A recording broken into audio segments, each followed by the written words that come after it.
Você está no Foresp Experience, transmitindo para vocês diretamente da Fispal Food Service aqui no pavilhão do AMB, trazendo informações importantíssimas para o nosso setor de hospedagem e alimentação, que já somos 559 mil empresas em todo o estado de São Paulo representadas pela Foresp. Agora a gente vai bater um papo com o Rodrigo Espada. Muito obrigado, Rodrigo, por estar aqui. Rodrigo é o presidente licenciado da Afresp e da Febrafit, as entidades, principais entidades que reúnem os auditores fiscais do Estado de São Paulo, da Receita do Estado de São Paulo, e ele vai explicar para vocês tudo sobre reforma tributária e uma série de outros assuntos que vocês estão querendo entender e querendo saber. Muito obrigado, Rodrigo, pela tua presença aqui conosco essa tarde. É um prazer ter você recebê-lo aqui. Obrigado, Enio. Estou muito feliz de estar aqui. Um abraço também para o presidente Edson Pinto, um amigo, e também reverenciar o trabalho da Foresp, um trabalho de primeira ordem, de grandeza, um trabalho pujante, altivo, pela representação do setor, e a gente vê isso até em pautas que vocês têm, tanto com o governo de São Paulo, na Secretaria da Fazenda, quanto pautas no Congresso Nacional. E um trabalho que você tem ajudado muito a gente nesse processo, nessa jornada, ajudado muito o nosso setor de hotéis, restaurantes, bares e toda a cadeia aí produtiva do nosso setor. E um exemplo disso, vou te fazer uma pergunta logo de cara. Tá bom? A gente passou lá atrás, no começo do ano passado, pela questão do governo do Estado de retirar o regime especial de tributação do ICMS do nosso setor, que estava em 3,2%. Foi uma correria entre Foresp e o Rodrigo, você ajudou muito a gente nesse processo, e isso ia subir mais de 300%, ia para 14%, e nós conseguimos manter. Como é que foi essa história? Manter em 4%, que é o que a gente paga hoje de ICMS. Isso foi um trabalho Foresp, Rodrigo Espada e um batalhão aí que a gente pôde contar o apoio nessa hora. Mas conta pra gente como é que foi essa história. É isso aí, Enio. O setor de restaurantes, bares, tem um regime especial. Ao invés de ficar fazendo débito e crédito de tudo que compra e que vende, o que é difícil muitas vezes. Exato. A gente reconhece que muitas vezes compra de um feirante, de um hortifruti, sem crédito, e aí você fica com uma situação de ter que pagar muito. Exato. Quando era 12%. E aí foi criado um regime que trouxe a tributação para 3,2% sobre o faturamento, sem ter que fazer essa apuração de débito e crédito. O que acontece é que no final do ano retrasado, começo do ano passado, em janeiro, virou o ano e o governo do estado derrubou vários benefícios fiscais. E um deles foi esse. Foi no nosso setor.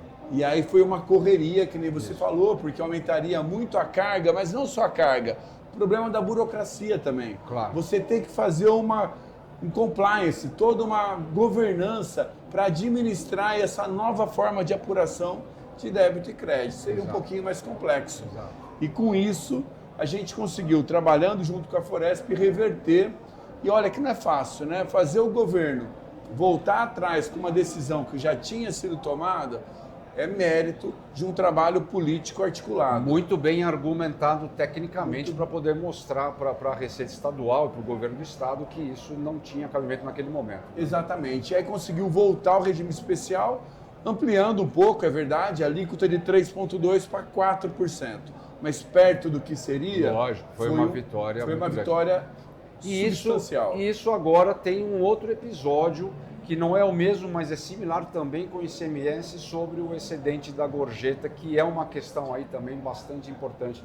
Conta pra gente um pouco sobre isso. Verdade. O Estado de São Paulo ele considera isento a gorjeta até 10%. Isso.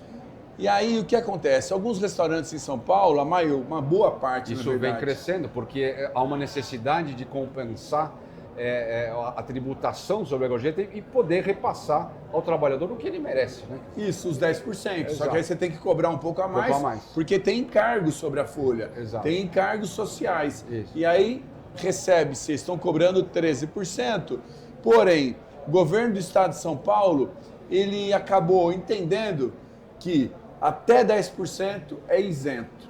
Mais do que isso tem que ser tributado. E começou a verificar isso. E aí causou uma grande incerteza e insegurança no setor. E aí o trabalho que a gente está fazendo é justamente para que os 13% ou até 15%, como a gente está pleiteando, de gorjeta seja isento. Até porque não é uma receita do restaurante. Exatamente, é isso que eu ia falar. É algo que é recebido, mas repassado para os funcionários. Então, se não é receita do restaurante, exato, considerar como isenção o que cobrar da gorjeta, num limite de 15%.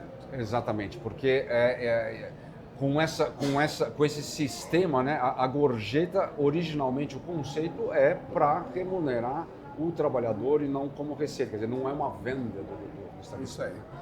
Agora, Rodrigo, vamos entrar aqui num assunto que esse é longo e é isso que a gente está aqui. Outro dia você deu para a gente uma aula sobre reforma tributária lá no Bar Guanabara, junto da Sebrae, a Foresp, a Sebrae e vocês.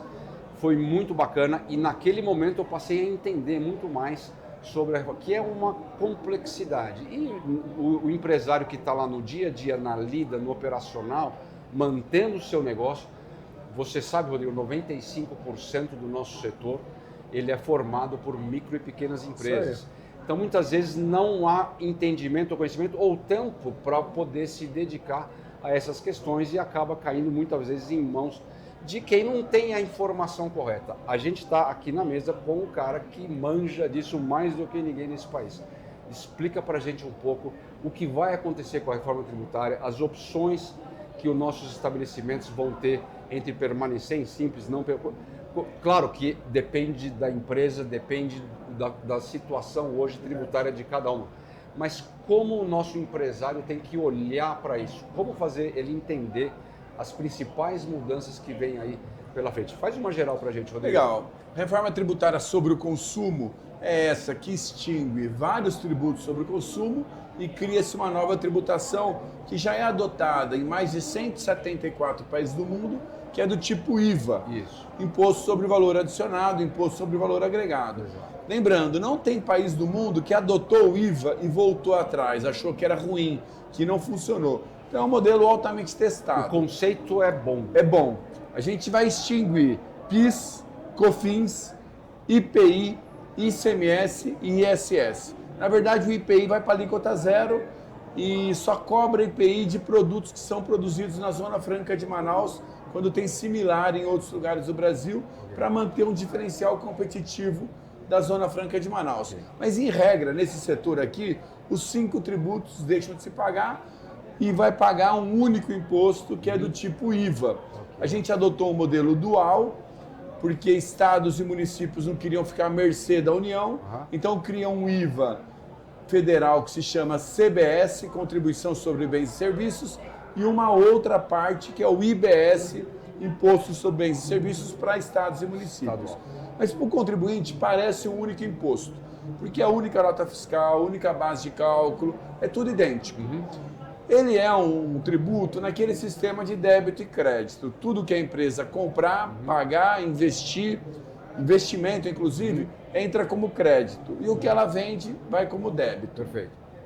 E aí você paga sobre o seu valor adicionado, sobre o valor agregado. Quer dizer, em outras palavras, né, o conceito, o bem, né, seja da commodity até o serviço final, ele passa aí por diversos processos de valor agregado, a gente sabe que é isso. E a tributação com o sistema de débito e crédito, na verdade, ela acaba incidindo sobre esse montante que foi agregado de valor. Esse é o conceito. Exatamente. Mas na prática? Exatamente. As compras e as vendas. O que você vai pagar, a sua base é essa diferença entre suas compras e suas vendas. Perfeito. Isso funciona muito bem. Porém, quando a gente olha um setor peculiar, como o da alimentação, de restaurantes, hotéis, que a maioria dos contribuintes estão no Simples Nacional, pode preocupar. Porque o Simples é um regime diferenciado que você pode pagar com uma única alíquota todos os tributos. Isso. E aí, o que a reforma tributária faz com os contribuintes do Simples? Ele preserva o Simples Nacional. Ele dá a oportunidade do contribuinte que quiser continuar pagando todos os tributos dele, inclusive os novos que estão surgindo, IBS e CBS, pagando a mesma alíquota e sobre o mesmo faturamento. Nas mesmas faixas de faturamento. As mesmas faixas, não vai mudar nada, Okay. A gente preserva mesmo. Então, você paga a alíquota conforme o seu setor que você opera e a faixa vai ter uma alíquota sobre o faturamento. Vai ser a mesma coisa. Perfeito. Porém, veja só, a gente cria também um outro modelo, que é o modelo híbrido. Porque hoje o contribuinte tem duas hipóteses. Ou ele fica no simples e paga tudo pelo simples, ou ele vai para o lucro real ou lucro presumido e paga o ICMS, por exemplo, no RPA. Não tem esse sistema híbrido, a gente vai fazer um sistema híbrido. Ele pode continuar com tudo no simples, ou ele vai poder ir para o simples com todos os tributos, inclusive os da folha de pagamento, que é o que mais interessa, e fazer um RPA, o débito e crédito, apenas para os impostos do tipo IVA, IBS, CBS, fazendo esse sistema de débito e crédito. Por que a gente faz isso? Porque empresas, por exemplo, que oferecem alimentação corporativa, serviço de alimentação, não é restaurante que vende para o consumidor final, faz alimentação refeição corporativa. Coletiva. Isso, refeição coletiva. Isso. Se não tivesse esse sistema híbrido, a maior chance era eles perderem competitividade. Porque a única forma de pagar menos imposto no IVA é você tendo mais crédito. Certo. E a empresa do Simples não gera crédito, ou gera muito pouquinho, na verdade. Certo. E as empresas do RPA geram crédito grande. No total que ele paga é gerado de crédito. Então, empresas que vão contratar refeições coletivas ou corporativas, eles iriam preferir contratar de outras empresas que geram crédito, porque esse crédito faria ela abater e pagar menos imposto nas vendas dela. Agora, Rodrigo, pergunta de leigo, né? Não é a minha praia, a parte tributária, e a gente está aprendendo aqui. Como que é o modelo híbrido? Eu posso optar naquele momento ou eu posso optar na mesma declaração? Quer dizer, como é o modelo? Ele é simultâneo? Ótima pergunta.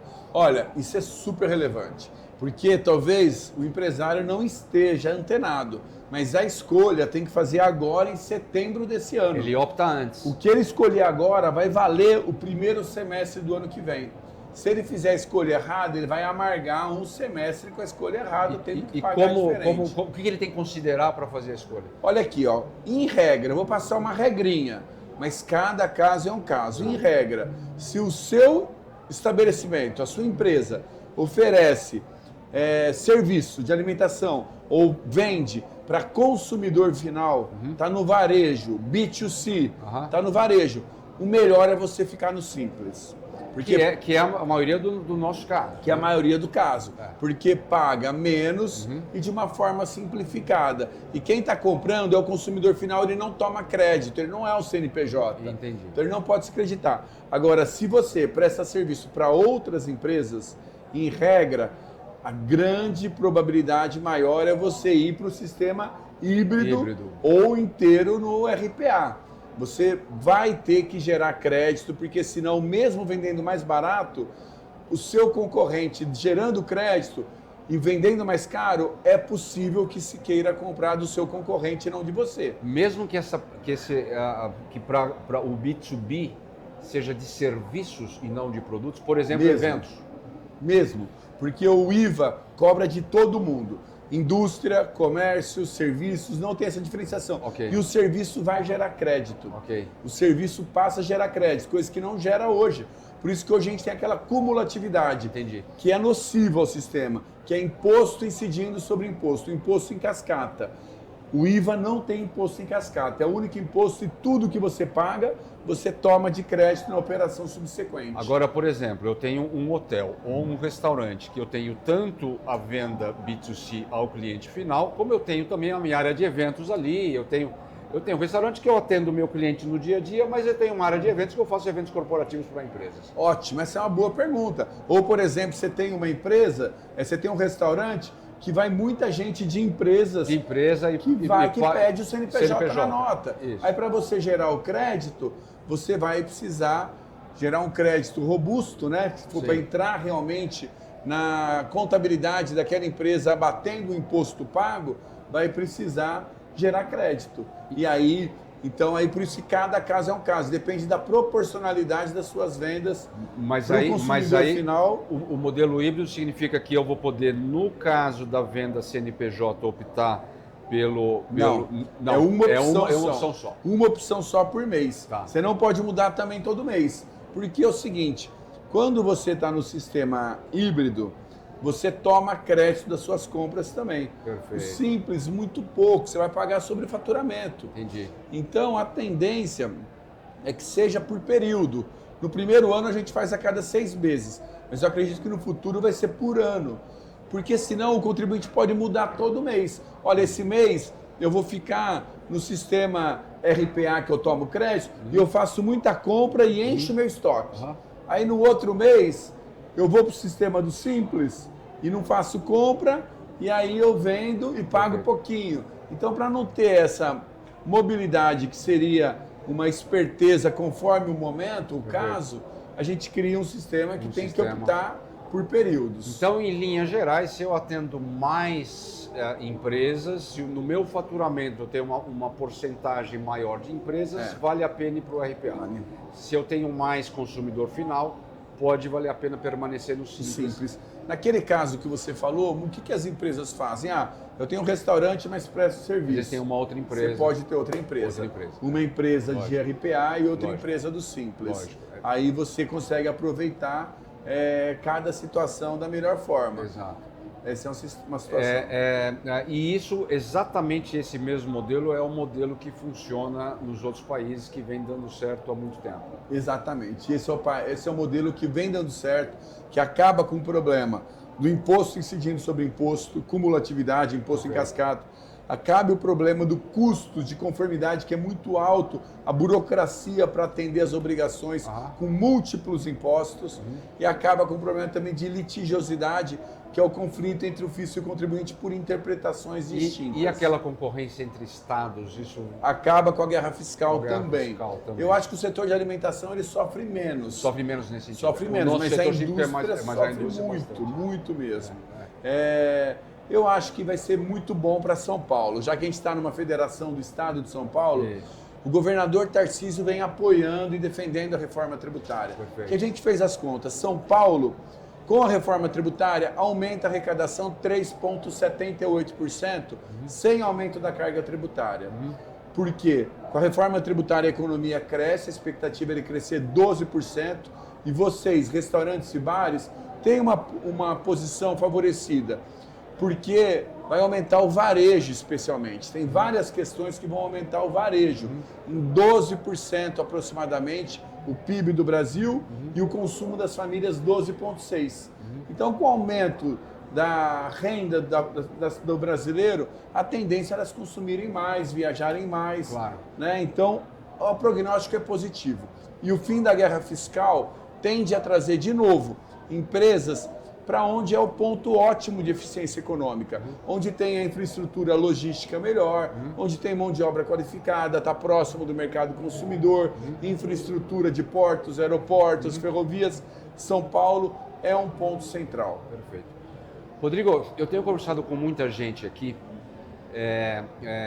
visto que esse assunto da reforma tributária é um assunto que tem essa evolução, digamos, para o país, em linhas gerais, mas tem outras questões que nos afligem muito e principalmente nós temos visto que recentemente, ultimamente, há uma certa intervenção, ou digamos assim, uma ingerência estatal sobre peculiaridades setoriais. O nosso setor é um setor com diversas peculiaridades, o setor de serviços dentro da grande área de turismo, enfim, tem uma cadeia produtiva muito extensa, um pequeno bar, um boteco lá na esquina tem um número de produtos e ingredientes enorme para trabalhar. E o nosso setor ele é muito disperso, né? Como eu falei, cerca de 95% são micro e pequenas empresas. A gente percebe que questões aí, primeiro, claro, está todo mundo falando, foi aprovado ontem na Câmara a questão da escala de trabalho 6x1, 5x2. De uma maneira universal, imediata. Tem alguma atenuação ali no texto, mas a gente ainda precisa ver como vai ficar essa questão final. A questão da NR1, novamente de maneira universal, sem considerar peculiaridades da grande empresa e da microempresa. Eu entrevistei aqui alguns nomes das maiores empresas mundiais que passaram por essa mesa, em determinados nichos de atividade, e ao mesmo tempo pequenos empresários que estão precisando de ter. Então, de uma maneira universal para todo mundo. Não importa se tem um colaborador, qual setor que você está ou não. Questões como essa agora da divulgação das campanhas de saúde. Nada mais justo que a sociedade trabalhe e divulgue as campanhas de saúde, mas obrigar que isso seja uma nova carga, uma responsabilidade. Essas responsabilidades acessórias que as empresas têm e que a microempresa sofre muito com isso. Como é que você vê esse caminho aí na política brasileira, essa visão? Como é que o Brasil vai conseguir valorizar mais, primeiro, os acordos coletivos dos sindicatos patronais e laborais, ter uma liberdade maior de decisão, obviamente preservando direitos, isso é fundamental na sociedade, mas como é que você vê esse caminho, esse andamento da política brasileira, para onde a gente está indo, como é que você enxerga isso? Coincidência você falar isso. Eu estava hoje almoçando na Fiesp, com meu amigo Oziel Estevão, que é o diretor do departamento lá de pequenas empresas, e ele estava falando justamente da NR1. Né? A gente estava conversando. É claro, viu, Enio, que ninguém é contra e todo mundo quer melhoria da qualidade de vida das pessoas, melhoria da saúde mental.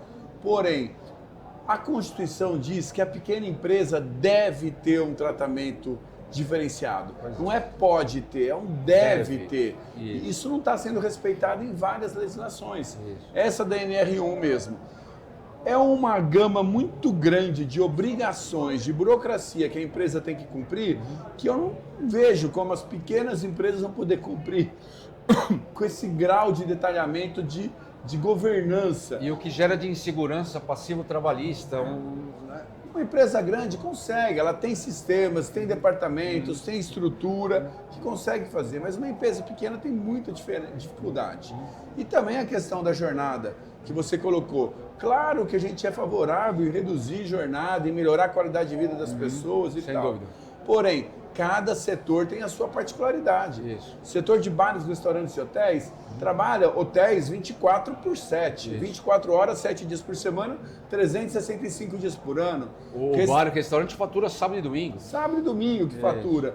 Aí você coloca uma jornada igual para todo mundo, quer dizer, colocando a indústria igual bares e restaurantes, a escola que só trabalha de segunda a sexta igual bares e restaurantes, é tratar os diferentes de forma igual, que também é uma injustiça. Claro. A injustiça não é só tratar os iguais de maneira diferente, também é tratar os diferentes de maneira igual. Então a gente defende que tem que tratar os iguais de maneira igual e os desiguais de maneira desigual no limite das suas desigualdades. E a desigualdade, nesse caso, se dá do setor de restaurantes e bares, especialmente. São pequenas empresas, a grande maioria, com contingente pequeno de funcionários. 5 funcionários, 4 funcionários. Aí você coloca uma obrigatoriedade de quando eles mais faturam, de ter que parar ou dar folga, isso derruba o faturamento. Pode fechar empresas. Muita empresa vai acabar fechando. Vai acabar fechando, gerando desemprego, que é o contrário do que se pretende. Num momento de crise de mão de obra, né? Num momento que tem escassez de mão de obra. Isso. E a gente não tem como contratar. Ou então, o que vai acabar acontecendo? Vai pesar muito no custo, gerando inflação. Porque hoje não tem margem. Esses setores estão estimulados. Não é algo assim que está ganhando muito, então, beleza, vai reduzir a margem. Não é, o momento não é bom. O momento não é bom para fazer isso. E também, o momento eleitoral. Né? Ninguém é ingênuo aqui. Lógico. Ninguém é bobo. Lógico. Por que não se discute isso ano que vem, depois da eleição, com uma forma muito mais calma, estável? Né? Porque... Com debate e entendimentos da peculiaridade de cada setor. E fortalecendo a negociação coletiva. Exatamente. Fortalecendo a negociação setor por setor, entre os representantes patronais e os representantes laborais. É assim que deve ser. Porque tem muito aquela visão, quer dizer, parece, né, que o empresário é um canalha capitalista e que o trabalhador pobrezinho, ele não sabe, não entende, precisa de um Estado hiperprotetor. Nós estamos, e por experiência e pela nossa jornada, nossa história, num momento em que os sindicatos laborais e os sindicatos patronais tem uma maturidade muito grande de negociação. Todo mundo sabe que nós temos que gerar emprego e preservar o emprego com qualidade. Até porque, Rodrigo, no nosso setor e em vários outros, mas no nosso principalmente, Se eu não tiver um trabalhador com qualidade social, qualidade do emprego, que ele possa ter a maior remuneração possível dentro da economia da empresa, eu vou perder esse cara. Então, a nossa relação com os sindicatos laborais é muito positiva, muito madura. Logicamente, a gente toma nas negociações, né, um pouco daqui, um pouco de lá, mas a compreensão, nós temos uma parceria de compreensão muito grande. Então, eu acho que isso deveria ser mais visto e mais valorizado. Né, É verdade, a Foresp dá exemplo nisso. O primeiro almoço que eu fui na Foresp, uma mesa gigante, muita gente me convidaram para falar, para questionar, e tinham vários representantes dos sindicatos patronais, mas também tinham representantes dos sindicatos laborais lá, defendendo a mesma pauta. Exatamente. Isso é interessante, porque no final do dia, o que a gente tem que buscar é aumento de produtividade. Exato. Se a gente tem ganhos de produtividade, a margem aumenta, o país cresce e pode se distribuir mais renda e riqueza. Exatamente. Rodrigo, para finalizar, você é um otimista desse andamento? A gente vai fazer esse país chegar a ser um país do futuro, virar um país do presente? Olha, Enio, uma excelente pergunta. E eu sei que está todo mundo cansado, está todo mundo triste, está todo mundo frustrado, está todo mundo desesperançoso, né? No passado a gente acreditava que o Brasil era o país do futuro. Hoje nem isso a gente acredita mais, não tem esperança. Olha, não é assim, eu acredito. Eu sou entusiasta, eu acho que a política, a boa política, ela tem capacidade de transformar. E o problema é esse, as pessoas boas não se engajam na política. E aí o karma de quem não se engaja na política é ter as decisões tomadas por quem se engaja. E como os bons não entram, a gente acaba tendo uma política rasteira, baixa, ensimesmada, só nos seus próprios interesses. Eu acredito em mais, eu acho que a gente merece mais. Eu acho que as pessoas boas devem entrar na política. Não é um podem entrar, é um dever. É um dever entrar. Isso. Porque isso daí que vai transformar, porque a gente tem uma responsabilidade. Eu digo, a cada geração a sua responsabilidade. A nossa é deixar um mundo melhor para os nossos filhos. E a gente está falhando nisso mesmo. Então, a gente tem que entrar na política para voltar a ter esperança, para entregar para os nossos filhos um país melhor, ou pelo menos retomado de esperança. Então, eu acredito. Eu acho que a gente tem que entrar na política, tem que fazer, tem que movimentar. E as entidades representativas como a Foresp têm papel central nisso, tem papel fundamental. Muito obrigado, Rodrigo. Rodrigo Espada, presidente licenciado da Foresp, um cara que é acadêmico. Você tem uma história também acadêmica, que é um cara moderado, um cara que entende e manja de tudo que está acontecendo aí na parte econômica e política do país, presente aqui conosco na Foresp Experience. Daqui a pouco a gente volta com mais conversa legal para vocês. Muito obrigado, Rodrigo, pela tua presença aqui conosco. Obrigado, Enio. Estou muito feliz de estar aqui. Um abraço a todos vocês aí. Vamos em frente. É isso aí. Obrigado.